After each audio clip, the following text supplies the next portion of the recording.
उपयुक्त रहेगा। क्या वाकई इस देश के संविधान ने राज्यपाल को राज्यों का नाम बदलने का अधिकार दे रखा है?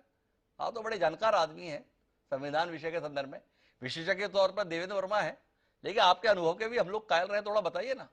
राज्यपाल को ये शक्तियां प्राप्त हैं कि वो राज्य का नाम भी बदल दे अपने आप? जी प्रेम प्रकाश जी।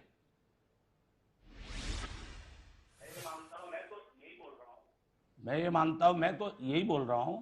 आपने पूरे राज्यपालों की बात की, तब मैंने कहा कि राज्यपाल को पूरे संवैधानिक अधिकार है और उनको किसी नेता या किसी राजनीतिक दल के इशारे या सहारे की जरूरत नहीं है। उनका सहारा और उनका रक्षण करने के लिए संविधान है।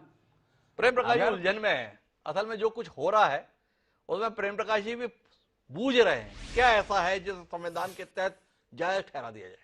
पर उन्होंने एक बड़े पते की बात कही कि भाई ये मसला कोई आज का थोड़ी है, कब से चला आ रहा है। और कब से चला आ रहा है मतलब कांग्रेस के समय से चला रहा है। कोई देश में सत्ता में तो कांग्रेस ही लंबे समय तक रही है। तो सुरेंद्र राजपूत जी के पास चलते हैं और सुरेंद्र राजपूत जी से जानने की कोशिश करते हैं कितने आप प्रसन्न है इस बात को देखकर कि आपकी परंपरा का कितना खूबसूरत तरीके से आगे भी निर्वहन हो रहा है।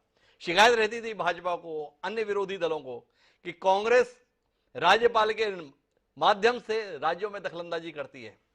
तो आपने जो परंपराएं स्थापित की थी, आपने जो मीनारें स्थापित की थी, उन मीनारों से वर्तमान सरकार कुछ और ऊंचे निकल गई कि अभी आपके स्तर तक पहुंचने में कहीं कोई कमी बाकी है सुरेंद्र जी, या आप खारिज करते हैं इन आरोपों को?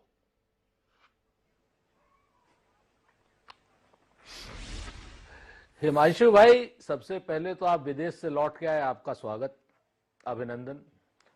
और दूसरी बात यह है कि आपकी आवाज, मेरी आवाज मुझे खुद ही मिल रही। खैर हाँ, अब बंद हो गई। तीन चार चीजें मैं आपसे बड़ी साफ साफ कह रहा हूं।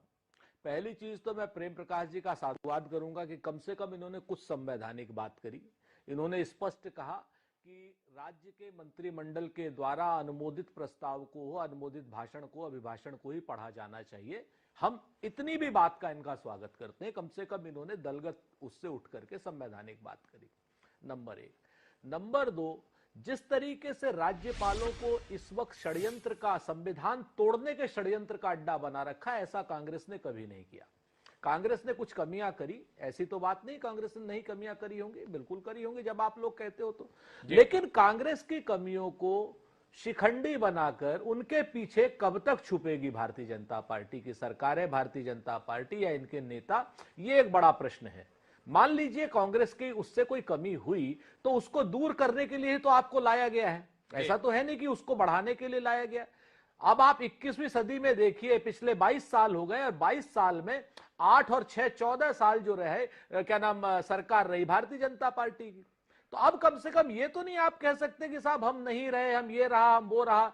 आप जिस तरीके से संविधान को तोड़ मरोड़ रहे हैं, जिस तरीके से संवैधानिक परंपराओं को खत्म कर रहे हैं, इस देश में निश्चित तौर पर जिस दिन संविधान को आप तोड़े मरोड़ेंगे तो देश में एकता और अखंडता के ऊपर भी आप कहीं ना कहीं कुठाराघात कर रहे हैं और आपको इसका फल भुगतना पड़ेगा और आप ही की कमी का फल देश भी भुगतेगा। इस चीज को समझने वाली बात है।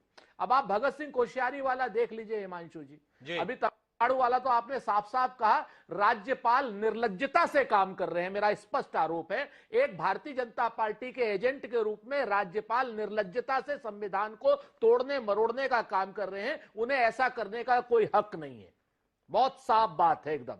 अब आप दूसरा आप आइए महाराष्ट्र के भगत सिंह कोश्यारी साहब का। सुबह सुबह 5 बजे, कोई लेना देना नहीं, कोई वो नहीं, 5 बजे शपथ दिला देते हैं साहब, क्या नाम उनको, अपना क्या नाम है जो भारतीय जनता पार्टी के इस समय उप मुख्यमंत्री फडणवीस, देवेंद्र फडणवीस। 2 दिन बाद उन्हें फिर वो करना पड़ता है उस, देवेंद्र फडणवीस को। उसके बाद आप आ जाइए उत्तरांचल के राज्यपाल पॉल साहब को, किस तरीके से वो तोड़ फोड़ को बढ़ावा देते। उसके बाद